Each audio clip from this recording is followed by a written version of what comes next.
Hola chicos, ¿cómo están? Bueno, este videito es para terminar de explicar lo que nos faltó de la unidad uno para la siguiente semana poder empezar con la unidad 2 y poder ver lo del resultado del aprendizaje porque vamos un poquito atrasaditos. Entonces, bueno, vamos a ver lo que es defectos en materiales y lo que es procesos de conformado, ¿ok? Pero vamos a empezar primero con lo que son defectos. Y para esto vamos a retornar un poquito a lo que es monocristalino o policristalino, ¿ok? En esta cuestión, en el monocristalino o policristalino, vamos a ver lo que ya decíamos, ¿no? Que los materiales están ah, conformados por un solo cristal en el monocristalino, ¿verdad? A lo largo de la celda unitaria del material, ¿no? Siempre es lo mismo y tienen la misma orientación. Y los monocristales, aquí en este caso pueden ser naturales o artificiales. Aquí un ejemplo puede ser el granate que viene de China o la calcita que viene de Nuevo México. Algunas aplicaciones de estos materiales es en materiales abrasivos como por ejemplo los monocristales de diamante que son pues para cortar o para lijar, las aspas de las turbinas, ¿verdad? Que están hechos también de algunos materiales monocristalinos para la resistencia, ya que también los materiales monocristalinos pues son mucho más resistentes y mucho más fuertes que los policristalinos. Y bueno, ¿verdad? Sin embargo, ah, también suelen ser un poco más frágiles debido a que son más rígidos. Y el policristalino, pues veíamos que está hecho de diferentes cristales, ¿verdad? Por lo tanto, aquí vamos a ver que vamos a tener como diferentes granos, los cuales tienen una orientación distinta. Es decir, yo voy a tener planos en lo que va a ser la superficie de mi material y estos van a tener direcciones al norte, al sur, al este, al oeste, al sureste, al noreste, etcétera, ¿verdad? Cada uno tiene su orientación predilecta y esto depende del cristal, no depende tanto del material, ¿ok? Y lo que vamos a tener aquí es exactamente un choque. ¿Un choque de qué? Un choque de granos, es decir, de un cristal y otro cristal. Al cristal también le podemos decir grano, ¿ok? Entonces, si ven aquí la imagen, yo tengo un cristal y luego aquí tengo otro cristal, ¿no? O aquí tengo este cristal y aquí tengo otro cristal, otro cristal. Entonces, si vemos los cristales o los granos, siempre están rodeados uno de otro, ¿verdad? Hacia los lados. Entonces, la línea que ustedes ven aquí, esta de acá, esta de acá, esta, todas esas vienen siendo fronteras de grano, ¿ok? Estas fronteras de grano es lo que divide, lo que separa un grano obviamente de otro, ¿no? Con esto nosotros podemos diferenciar lo que son los diferentes tipos de cristales en un material. Aquí tenemos un policristal, por ejemplo, de óxido de gadolinio, en donde se puede ver, ¿verdad? Esta diferencia y esta frontera de grano. También una cuestión en los materiales policristalinos es la parte de las propiedades. Hay que recordar que las propiedades en un material en teoría deben de ser uniformes, ¿no? Es decir, yo en toda la superficie o en todo el cuerpo de mi material yo debo de tener la misma propiedad. Si por ejemplo el material tiene una propiedad de conductividad, pues debe ser conductor en toda su superficie, en todo su cuerpo. Si tiene una dureza, no sé, de 20 kilonewtons, pues todo el cuerpo debe aguantar esa fuerza, ¿no? Pero aquí vamos a ver que los materiales policristalinos pueden ser anisotrópicos o isotrópicos. Esto lo que nos quiere decir es el cómo se van a distribuir estas propiedades. En un material anisotrópico, la propiedad varía según la dirección del material. Y en el isotrópico no, en el isotrópico es como que no importa la dirección, se distribuye la propiedad hacia todas las direcciones, ¿ok? Entonces vamos a tener esta pequeña diferencia. Por ejemplo, como les comentaba, ¿verdad? Los anisotrópicos, vamos a ver que es cuando la propiedad cambia con respecto a la dirección de, de la orientación de los cristales. Y en el anisotrópico no, ¿verdad? Aquí las propiedades pueden no variar conforme a la dirección, ¿sale? Y algo para distinguirlos es que los materiales monocristalinos generalmente son anisotrópicos y los policristalinos son isotrópicos, ¿ok? Además de mencionar que los policristalinos son materiales que como están hechos de muchos granos pueden tener diferentes rugosidades o pueden tener diferentes texturizados en la superficie, ya que ningún grano es igual al otro, ¿no? Vamos a tener esta diferencia. Y algo también importante aquí es el polimorfismo o la alotropía. ¿Qué es esto? Bueno, eso lo van a ver en ciencia de los materiales un poquito más a fondo, pero esto de polimorfismo o alotropía es la propiedad que tiene el material, como lo vimos en el diagrama del hierro, me parece, en donde les comento que los materiales pueden ir cambiando de fase, ¿verdad? Es decir, el material puede ser un hierro alfa, y luego un hierro beta, y luego un hierro gamma, y luego un hierro sigma, etcétera, etcétera, etcétera. Entonces el material puede ir cambiando dependiendo de factores como el tipo de impureza que se le va a agregar, dependiendo de la presión, dependiendo de la temperatura, ¿verdad? Para que haya exactamente un cambio. Y cuando sucede esto, además del cambio de fase del material, ocurre un cambio en la estructura cristalina, ¿no? Entonces, cuando un material tiene dos o más cambios, ¿verdad? Tiene dos o más transformaciones, dos o más fases, pues quiere decir que tiene dos o más estructuras cristalinas. Entonces, a ese material lo podemos denominar como un material alótropo o un material que tiene polimorfismo, ¿sale? En este caso el carbono pues tiene diferentes formas, ¿no? Tiene el diamante, tiene el grafito, tiene el fulereno, tiene los nanotubos, tiene no me acuerdo, ¿no? O sea, muchas variaciones. El titanio, por ejemplo, vemos que tiene un titanio alfa, beta, el hierro tiene el sigma, gamma, el alfa, es decir, hay muchas transformaciones en donde aquí vemos, ¿verdad? Que por ejemplo el hierro, dependiendo de la transformación, cambia su estructura de BCC a FCC, ¿verdad? A Body Cubic Center, a Phase Cubic Center, y luego después otra vez a Body Cubic Center, y eso depende, por ejemplo, aquí de la temperatura, ¿no? Entonces, vamos a ver estos cambios. Y algo muy importante a mencionar es que no hay material que sea perfecto, ¿verdad? Todos los materiales tienen imperfecciones, ¿ok? Ya que no existen los cristales perfectos, siempre hay algo, ¿verdad? Siempre hay un defecto, siempre hay algo que no va a permitir que el material sea eh, exacto. Pero estas imperfecciones lo que producen también es cambios en las propiedades o darle cierta característica al material, ¿no? En el caso del hierro y el carbón, por ejemplo, que lo utilizamos para fabricar lo que es el acero. Ahora, con esto, ¿verdad? Con lo que son las imperfecciones, con lo que son los tipos de cristales, vamos a tener variantes o defectos en estos materiales. Por ejemplo, las imperfecciones que nosotros podemos encontrar en la materia son defectos puntuales, defectos lineales o defectos de área o superficiales, ¿sale? Por ejemplo, perdón, los efectos puntuales vienen siendo vacancia de átomos, átomos intersticiales o átomos substitucionales, ¿ok? Los defectos de línea son dislocaciones y los de superficie o de área los llamamos fronteras de grano o límite de grano, entre otros.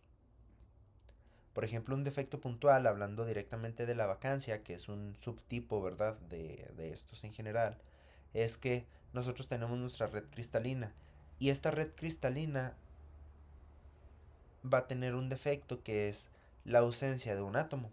Entonces, si ven, yo tengo ahí lo que son mis bolitas, cada átomo, átomo, átomo, átomo, átomo, y de repente aquí hay un hueco muy grande.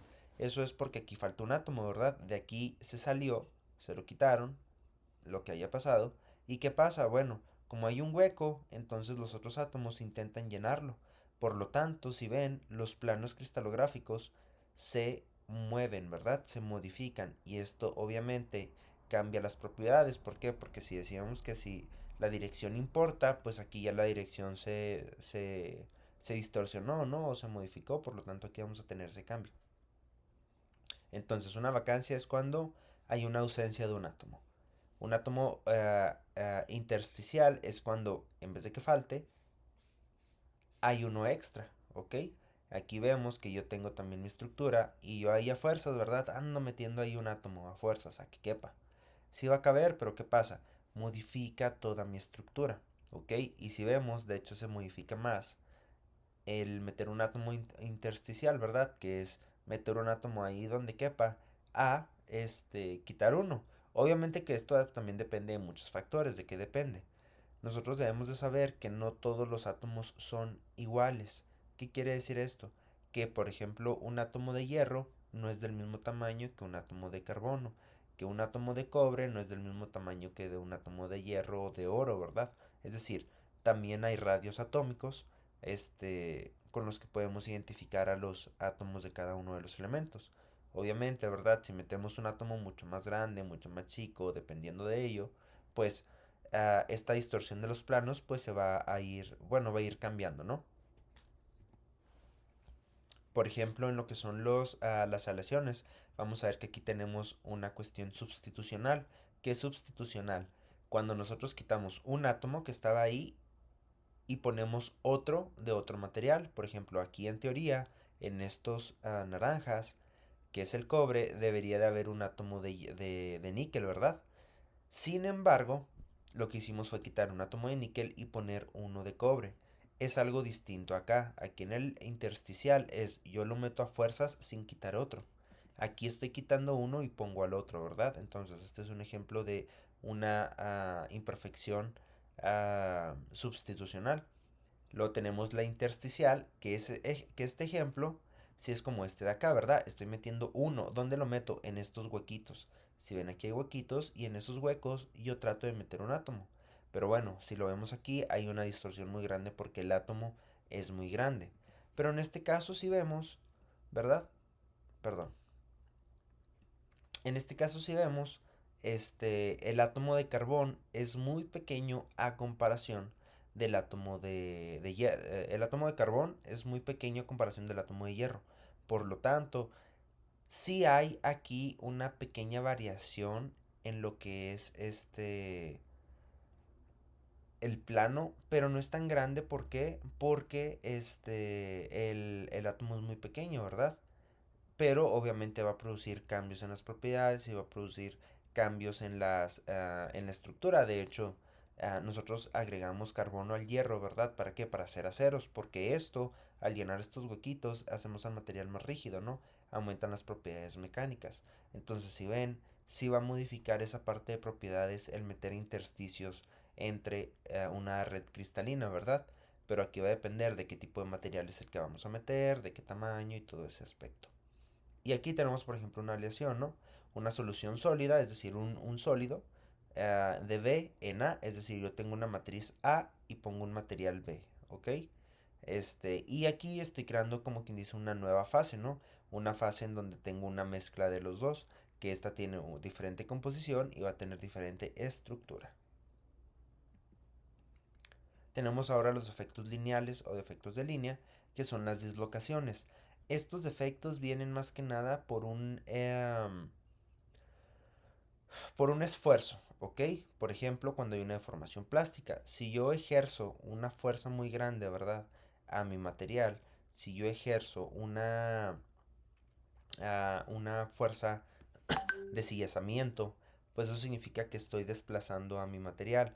Por lo tanto, los átomos se van a mover. Entonces aquí la dislocación es como que sacar el átomo de su posición de origen y trasladarla a otra posición, pero que ahí se quede, ¿ok? Es decir, que ya no regresa a su posición original, ¿ok? Por ejemplo, tenemos aquí un esquema del zinc que dice antes de la deformación y después de la elongación, ¿no? Aquí, ¿qué pasa? Aquí yo estoy haciendo un proceso de tensión en el que agarro, por ejemplo, con unas mordazas cada esquina del material, lo estiro todo completamente y ¿qué pasa? El material se va a empezar a estirar, pero ante ese estiramiento va a haber ¿qué? Va a haber un deslizamiento, ¿verdad? Va a haber una dislocación de los átomos. Y esta dislocación puede ser de arista o de tornillo, pero podemos encontrar como una tercera que va a ser la combinación de ambas, ¿ok? Una dislocación de arista es esto, es cuando se agrega un semi intersticio, no, ¿cómo se llama? Un semiplano, perdón, un semiplano.